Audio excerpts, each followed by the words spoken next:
When Jim Garner agreed finally to do the show, was there any collaboration there? I mean, did he talk with you? Did he talk with? Did you just take the role and go with it, or was there some? Didn't change a line, not one line. And I worked with Jim. I worked with Jim for 6 years on that show, and he never changed a line in 6 years. He did the lines exactly as written. Exactly as written. And not only that, if we had a guest star on the set who was bending the dialogue or doing approximations of the lines, Jim would listen to it in the camera rehearsal, and then he would go over to that actor and in the nicest way, because he was such a nice guy, he would say, I think we have the best writers in Hollywood working on this show, and I never change a line. It would certainly mean a lot to me if you didn't either. So he was down there protecting our words. And I remember once in the 4th year, David Chase, who, as you know, is the creator of The Sopranos and one of the best writers I know, and he was a writer-producer on the Rockford Files for 4 of the 5 years. And in the 4th year or something, we got a call that a script that David had written, that Jim was having trouble with one of the lines, couldn't remember the line. And Jim was always good with his dialogue and hated to be the guy holding up the company because he couldn't remember the lines. Really, occasionally he would have a line he couldn't remember, very occasionally, and it would just drive him nuts. And apparently this line was just completely baffling him, and he couldn't get it out. And one of the things about David was that he writes soliloquy-type speeches that are this long on the page, and that was part of the problem. And so I get a call from an assistant director, and he says, "You better get down here. He's throwing furniture. He's like so upset." So I grab David, and we're walking down to stage 12 or wherever it was at Universal, and I'm saying, well, this is the exception that proves the rule. Here we are, 5.5 years into this show. I've never rewritten a line for this guy, and here's the one time that it's going to happen, and after 5.5 years, and David's kind of upset because he liked the line, and, we get down to the set, the red lights turn on the door, and we have to wait until it shuts off, and then we walk into the soundstage, and you can hear Jim screaming. He blew the line again. It's all over the set, So David's kind of standing in the background, and he's like a little miffed, and because we'd never changed any of our dialogue, So I walk over to Jimmy and I go, "Hey, I'm down here with David, and we can break this line up and throw one of the lines to Pidge," which was Noah Berry Jr., who played his dad, and we'll call him Pidge. Throw one of these, have Pidge throw a line in there to break up the speech, and then adjust it and fix it. It'll take us 5 minutes. And Jim looked at me and he says, "What, changed this line?" I went, "Yeah." He goes, "Steve, this is a great line. I just can't remember the goddamn thing." And we never changed it. So we were perfect. Never changed the line on the show. Another interesting thing was there were occasions when I sent a script down there that I didn't think was the best script that we'd ever shot, and I never hear from him.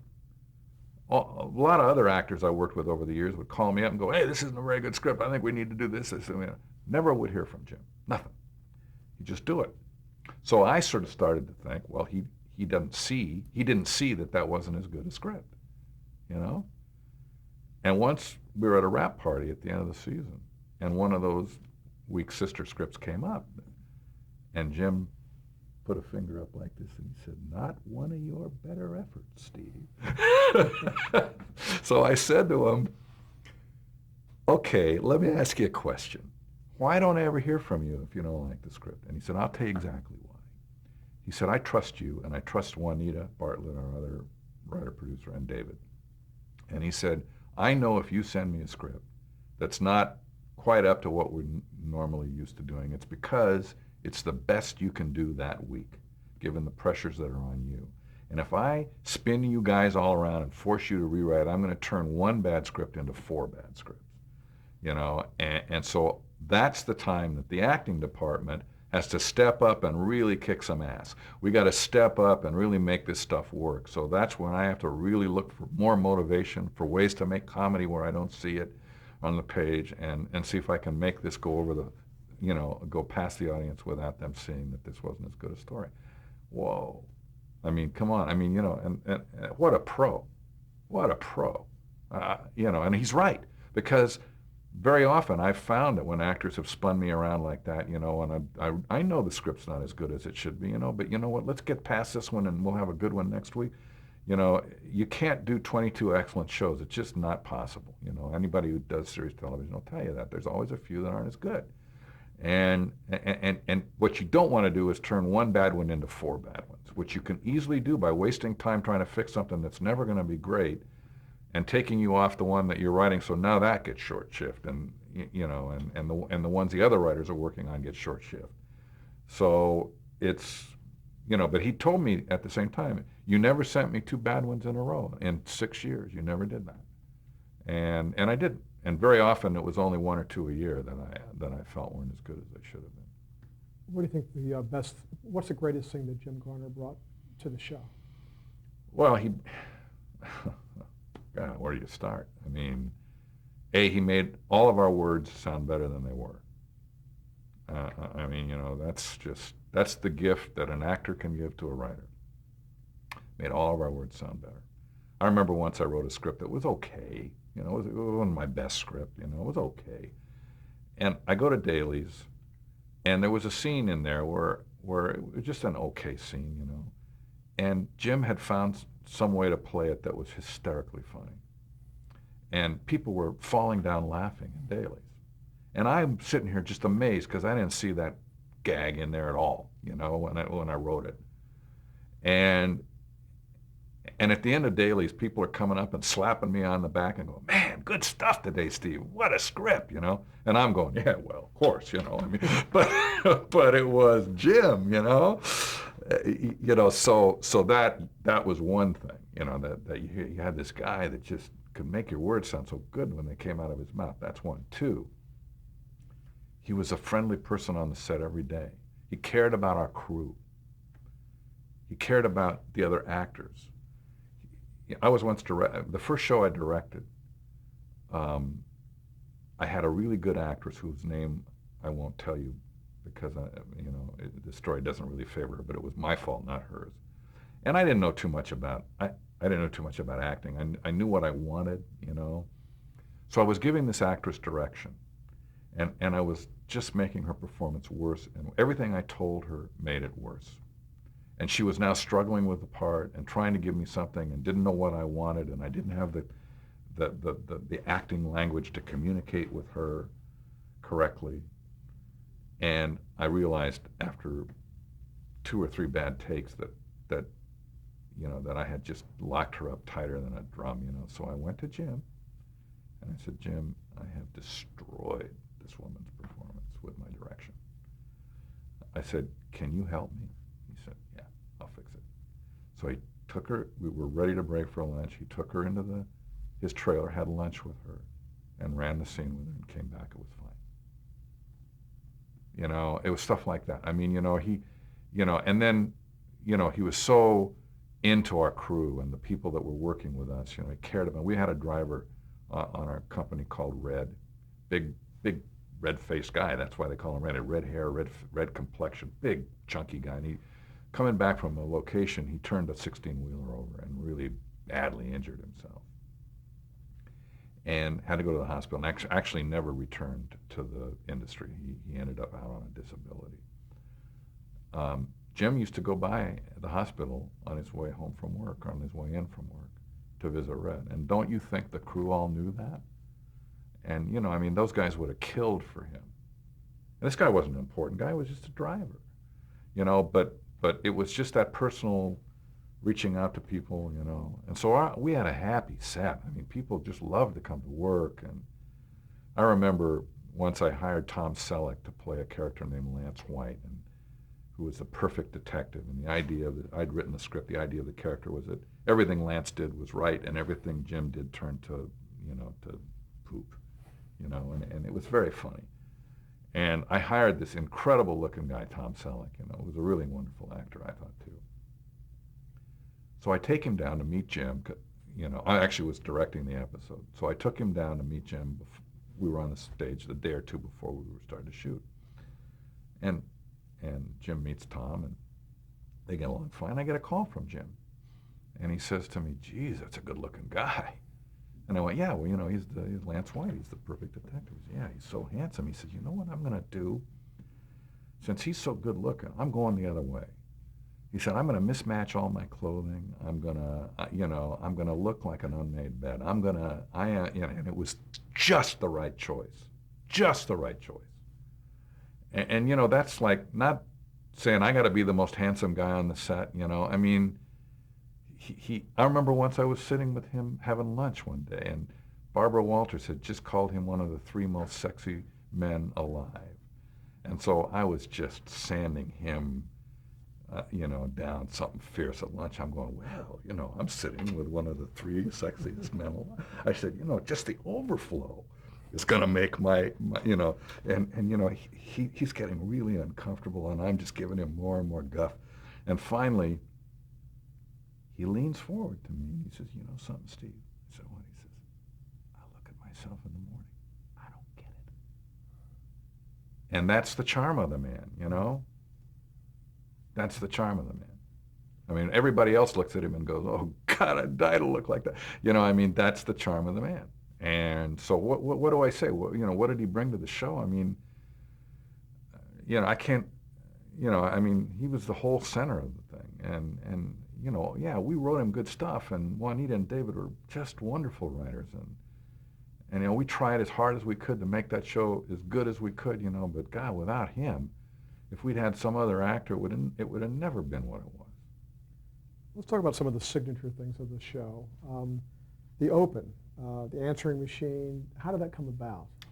Well, that was my idea, and it was one of those ideas that sounded so good at first blush, and I thought that everybody in the company was going to end up killing me by the second season because of that thing. Because what would happen would be the first ones were easy to come up with.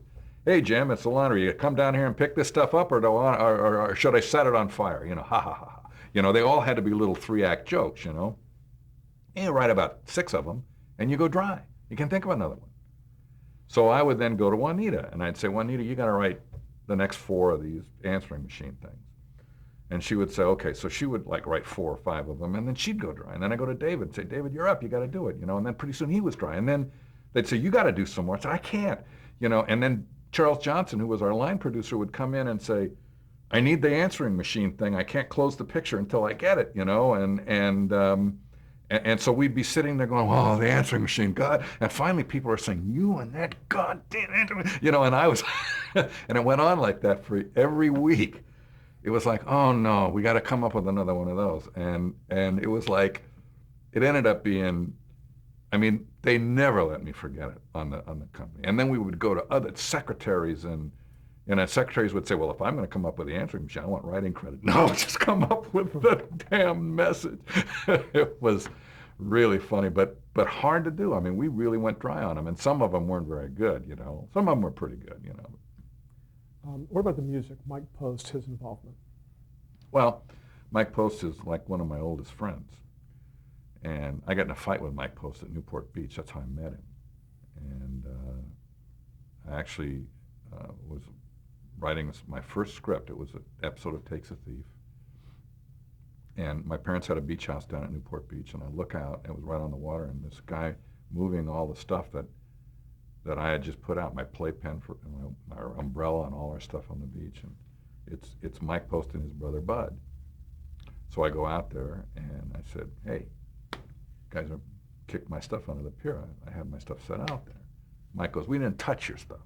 I go, "Hey man, I'm sitting in there, I'm watching you." He's going, "We didn't touch your stuff." So now I climb over the wall, and he's saying, "Hey, you know, who the hell you been?" He's giving me a lot of guff. So I start pushing him around. His brother's saying, "You hit him, I'm gonna have to get into it." Now his brother was like about 220. You know, I was like a 185, 190, and Mike's stocky but short. And I thought, well, I'm gonna clock this little guy, and then I'm gonna have to deal with this guy. But it was like right at the edge of being a fist fight, and we were pushing each other around. And finally, Buddy said, "Look, you go back inside, and I'll put this stuff back where it was." So I said, okay, you do that, and I won't kill this little dude that you've got standing here with you. He said, that's my brother. So I go back inside, and they move like 20 feet away. And so now I come out, and I've got Marcia and our son Derek, and he's in a playpen, and I'm sitting there, and there's Buddy's. Literally, I can reach out and touch him. He's that close. Mike's not there. And I've never been somebody who could hold a grudge for very long, so I went over to Buddy and I said, look, I'm sorry, I didn't mean to come out like Tarzan. And he goes, hey, no, we were wrong. We moved your stuff, you know. And he said, we started talking, and he was an insurance salesman. I said, what do you do? I said, well, I'm a writer. I write television. He said, hey, you'd really like my brother. I said, he's a composer. I said, nah, I don't think I'm going to ever like your brother. I think your brother's got a big mouth. And he goes, no, you really like this guy. Well, a little bit later, Mike comes down. He had just won a Grammy for Classical Gas, which was a record he recorded with Mason Williams. It's a classic piece of music. And he had been on the phone with Mason Williams, and they'd been arguing over the backup record. And I was nobody. I mean, I had one screenplay that I was writing, and I had never shot nothing of mine ever been hit. This guy's won a Grammy already, you know. And he's down on the beach, and his brother brings him over to, the 10 feet over to introduce me to him. And Mike's kind of standing there looking at me like that. Well, lo and behold, this guy became one of my best friends. And that night, they had rented a house inland on the island, so they didn't have any ocean view or water view, and we were right on the water. And so, we had a barbecue area that overlooked it, and so we invited Buddy and his wife Chris and their kids, and Mike and Darla and their kids, and we all had a barbecue that very night that we almost had the fist fight.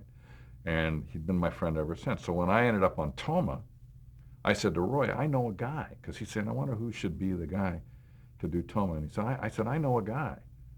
Well, I don't know that he's ever done TV music before. So I call up Mike. And he goes, hey, I'm a record producer. I do rock and roll. I don't know damn TV stuff. Yeah. And I said, Mike, come on, man. It'll be fun. We're buddies, we get to work together. And he said, okay. So he came up and he wrote the theme for Toma. And then he wrote the theme for Rockford. Then I did Baa Black Sheep, and he wrote the theme for Baa Black Sheep. And then he wrote the theme for everything else I did, 40-some-odd shows.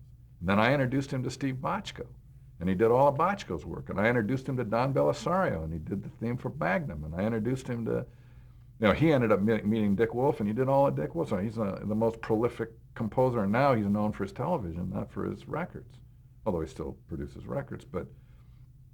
And I've had 2 or 3 hits with him. Believe It or Not, Greatest American Hero, #1 record of 1981. So platinum. So yeah, I mean, he's been, the Rockford theme was a top 10 record. Baa Black Sheep theme was a top 10 record. Hill Street Blues, which he did for Bochco, was a top 10 record. Yeah, he's an amazing guy. You're really talented. Tell me about the Rockford's car. I kind of think that was Jim more than anything. Jim liked those Firebirds, and Jim was a real car guy. And I didn't care what he drove. I mean,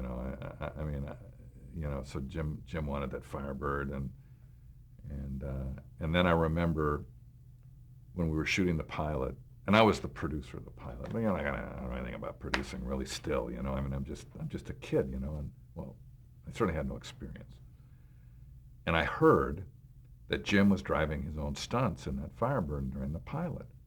Oh my goodness, I think, as the producer, we can't have our star risking his life in high-speed stunts, and I'm all consumed with this huge problem that I've discovered, So I go down to the set, and with all the authority of the producer of the show, I walk into Jim's trailer and I say, Jim, you can't drive these stunts. He goes, oh, Steve, I really enjoy it. And I go, no, we got insurance. I'm giving him the whole thing. And so he says, oh, God, that's too bad, because I really like doing it, So I go back and I tell everybody who listened, well, I solved that problem, The next day we've got this big car chase sequence, and it's tame as hell. Nothing going on.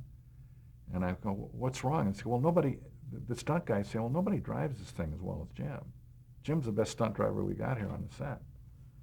And so after watching 2 bad action sequences, I had to go back down there and knock on his trailer and say, I changed my mind. So for the rest of the show, he drove all the stunts. Paradise Cove in Malibu is one of the more famous shooting areas in Malibu. How did you pick that, and how did that sort of become, a signature location that became part of the show? Well, yeah. What happened was the first year we shot it in the parking lot by Alice's restaurant there on the Coast Highway, and the show Jim was a huge star, and B, the show was a top 10 Nielsen hit, and we were having crowd control problems. Plus, it wasn't the most cinematic look. It had the right feeling for what we wanted, but it didn't have you turned the camera around and you were shooting a highway, and so. The second season, we said we got to improve on this, and so we sent the location department out, and the location guys came back and said, hey, right up the road here, there's this little trailer park with a little cove, and we can get away from the road, and nobody will know we're down there, and it's got this little place called the Sandcastle Restaurant. We could even shoot scenes in there. David and Juanita and I and Mita went down there and looked at it, and and said, yeah, this is the place. So we switched. How many episodes did you end up writing for Rockford? I don't know, 50, maybe something like that. And you mentioned the relationship you had with your father. Was that always an inspiration, or did stories? Where else did you find stories? I never have trouble finding stories. I never have trouble. That's just, I can't balance my checkbook, but I can come up with stories. I can't get a good grade in high school, but I can come up with stories. I can daydream. I'm real good at abstract thought. It's where my gift is.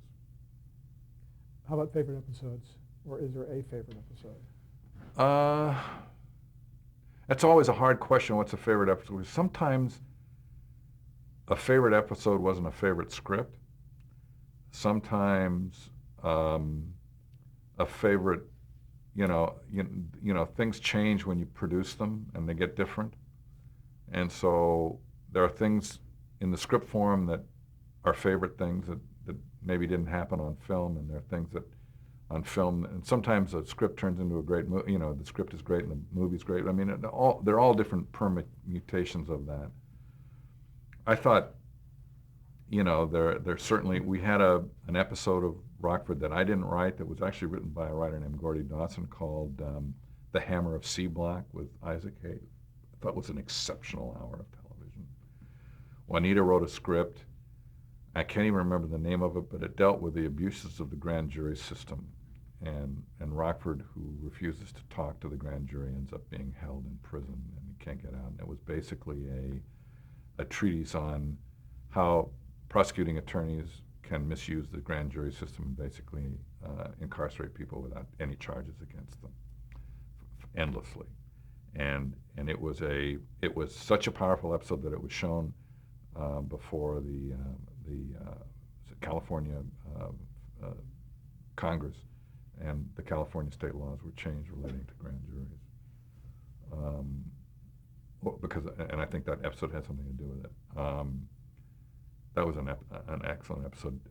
David Chase wrote, some of my favorite stuff for the show. He wrote, a really wonderful script called Just a Couple of Guys, about two guys from New Jersey who were wannabe criminals and happened to live in the house next door to Rocky.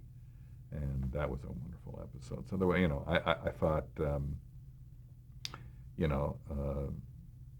I never look at my own shows and think of them as the best.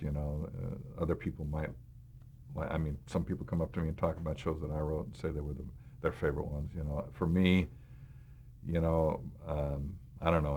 I just, after I've written it and produced it and everything, it's like I've just been around it too much to like.